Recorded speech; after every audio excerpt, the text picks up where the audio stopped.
Terima kasih Puan Nora dan selamat petang dan selamat sejahtera semua. Terima kasih kerana dapat bersama untuk sesi kita pada petang ini maupun dalam CDL link melalui link CDL ataupun melalui live streaming. So tuan-tuan dan puan-puan, seperti biasa saya akan mulakan dengan tajuk saya pada petang ini ialah team development. Dalam melaksanakan pelbagai aktiviti di sekolah, selalu kita membina pasukan. Tapi biasanya kita panggil jawatan kuasa. So kita tubuhkan jawatan kuasa untuk kejohanan olahraga, untuk hari ucapan, penyampaian hadiah dan pelbagai aktiviti yang lain. So kadang-kadang satu-satu jawatan kuasa ini ditubuhkan selama 3 bulan dalam termasuk persediaan dan sebagainya. So, apakah kelebihan penubuhan pasukan ini atau jawatan kuasa ini atau kumpulan ini?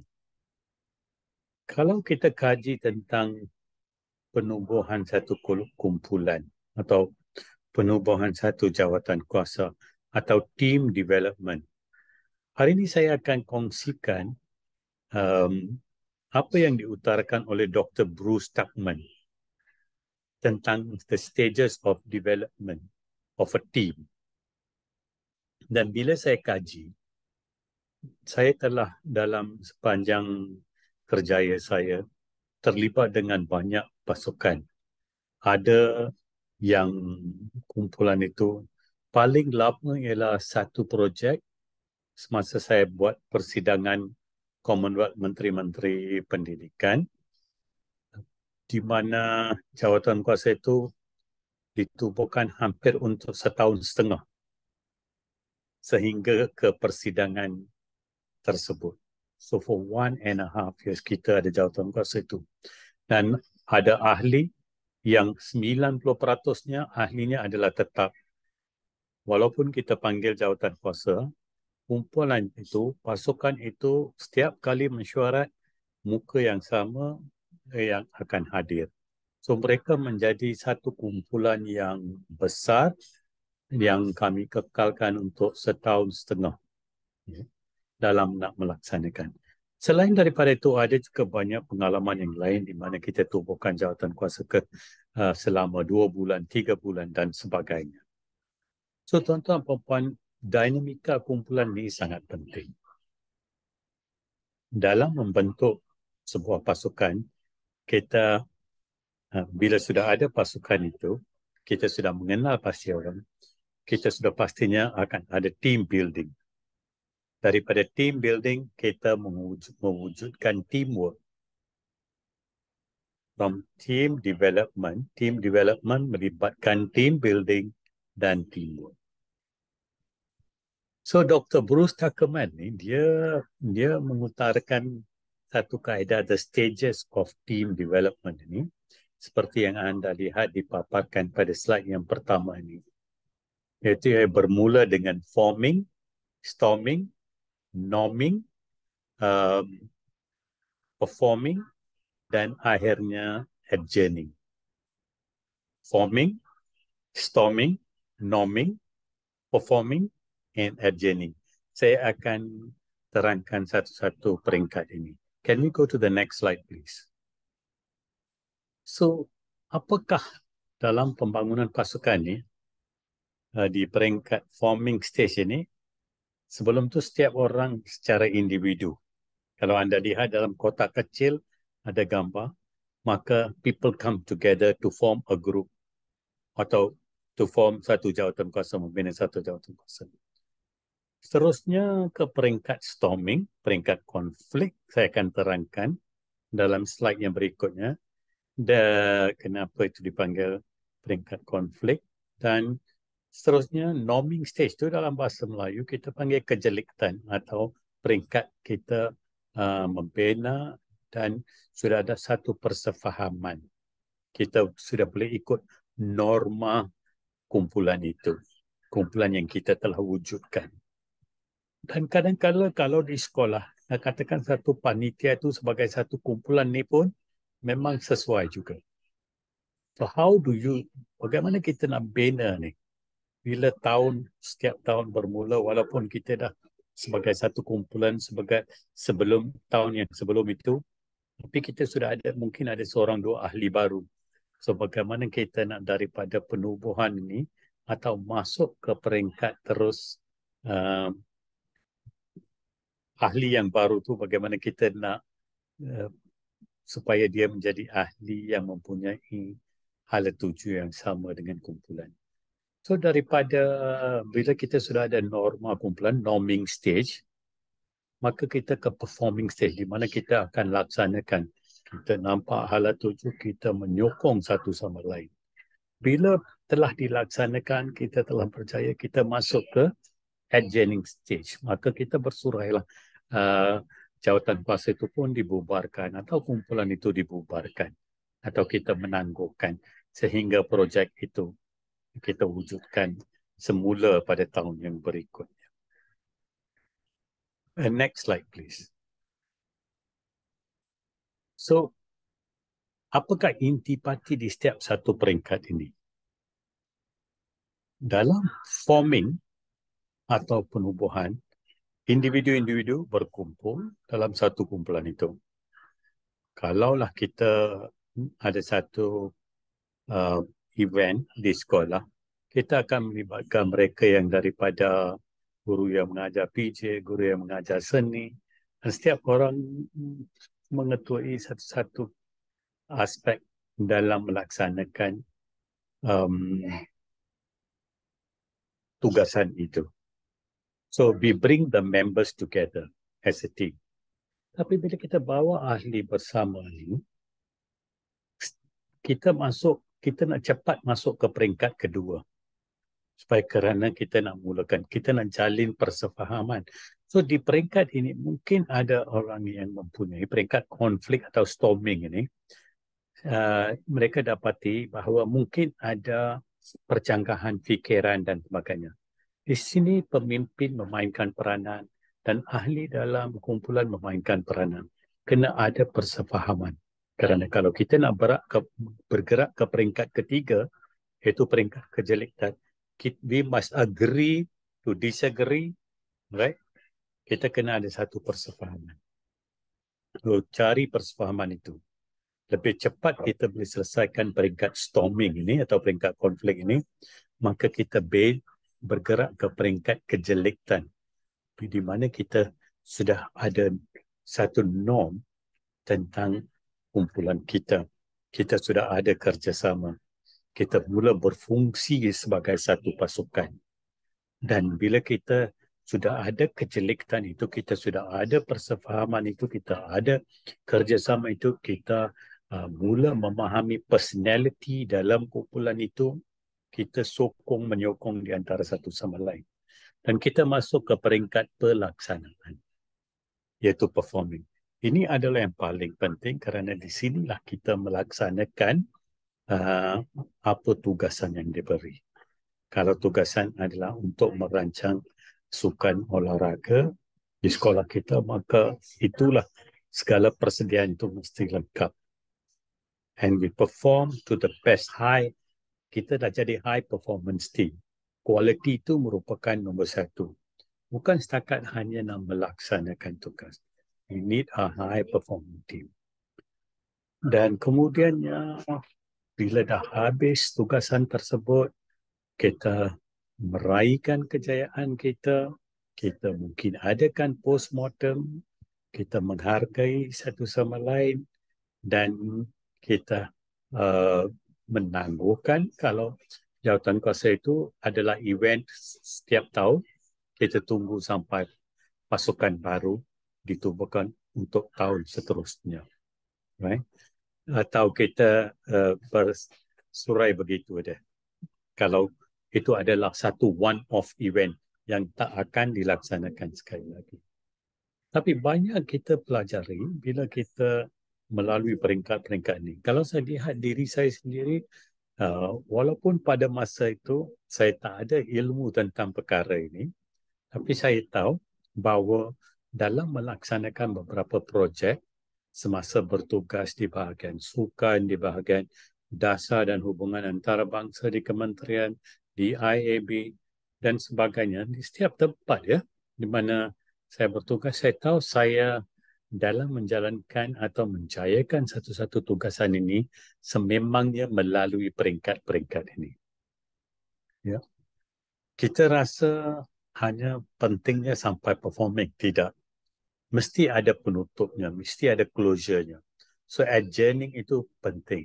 There must be some celebration also tentang kejayaan kita. So jangan lupa forming, kita tubuhkan pasukan itu. Storming itu kita serasikan kumpulan, walaupun kita ada percanggahan fikiran, itu sememangnya berlaku dan digalakkan kalau ada storming.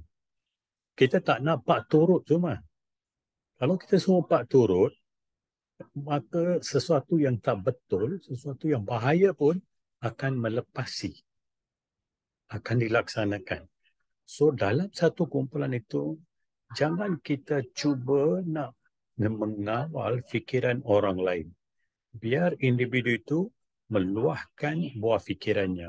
Dan kita mesti ada saling hormat di antara idea individu dalam kumpulan itu. Tapi bila kita sudah menilai dan mentafsir setiap idea itu, maka kita mesti datang kepada satu keputusan.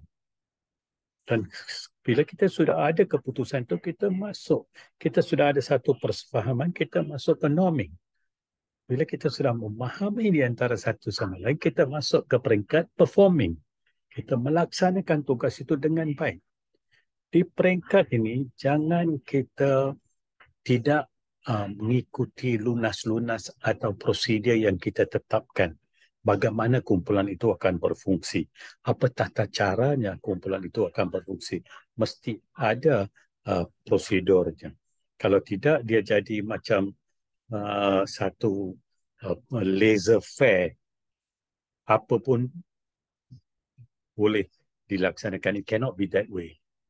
Mesti ada lunas, mesti ada prosedur, mesti ada tata cara kita berfungsi dalam kumpulan itu.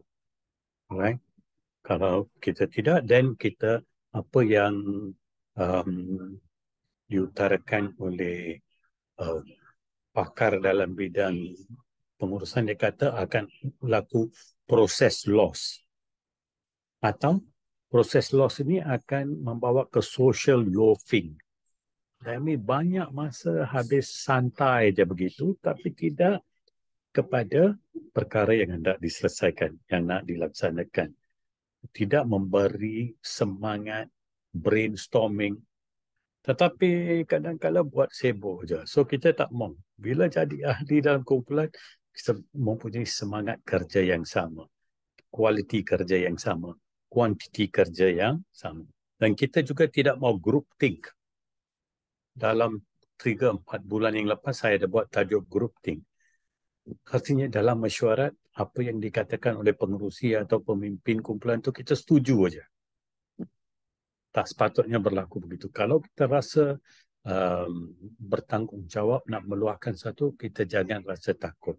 Dan pihak pemimpin jangan rasa tercabar bila seseorang tidak setuju.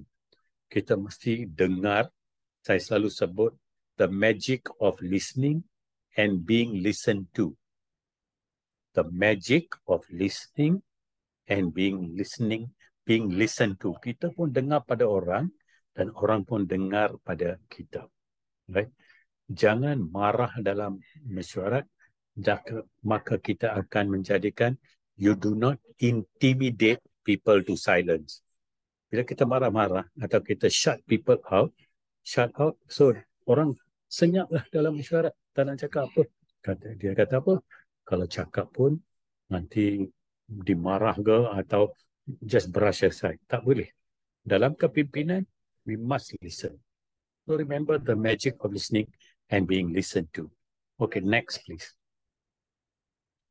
So peringkat ini kita mula daripada peringkat kendiri di mana kita keseorangan. Lepas tu kita masuk ke forming. Kalau lihat gambar raja, kita ada kumpulan dia dan seterusnya kita ke peringkat adjourning ya.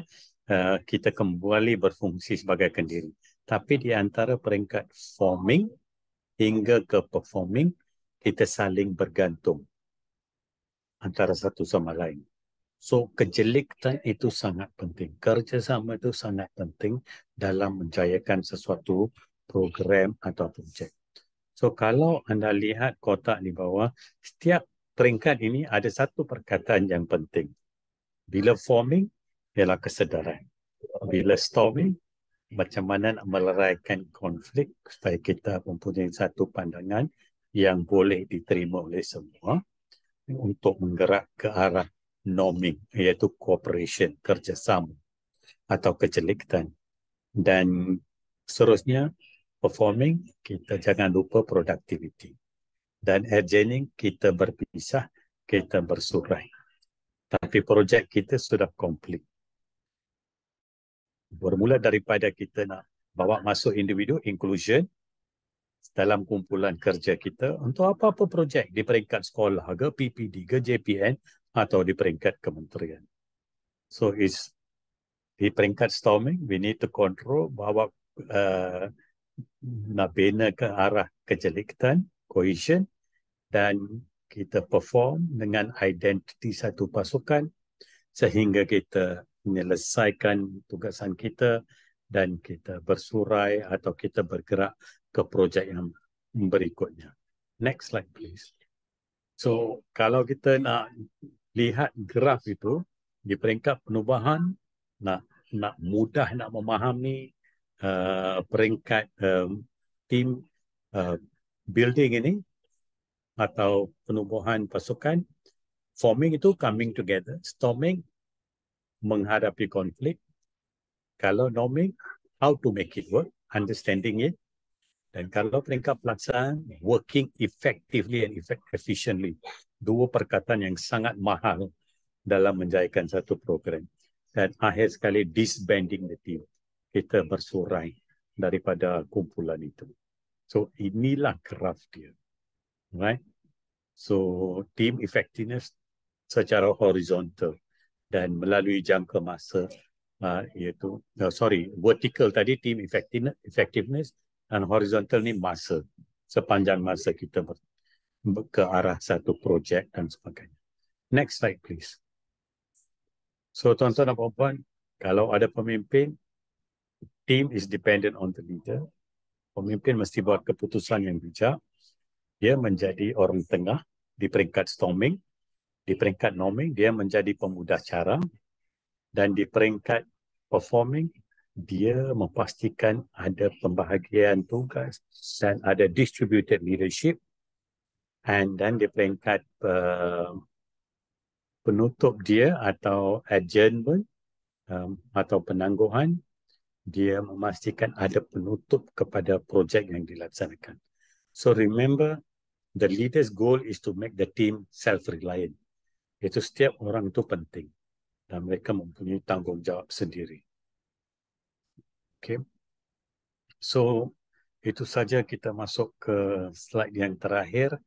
Jangan lupa ilmu itu kita boleh dapat daripada pelbagai sumber, dan hari ini saya sebut tentang penubuhan pasukan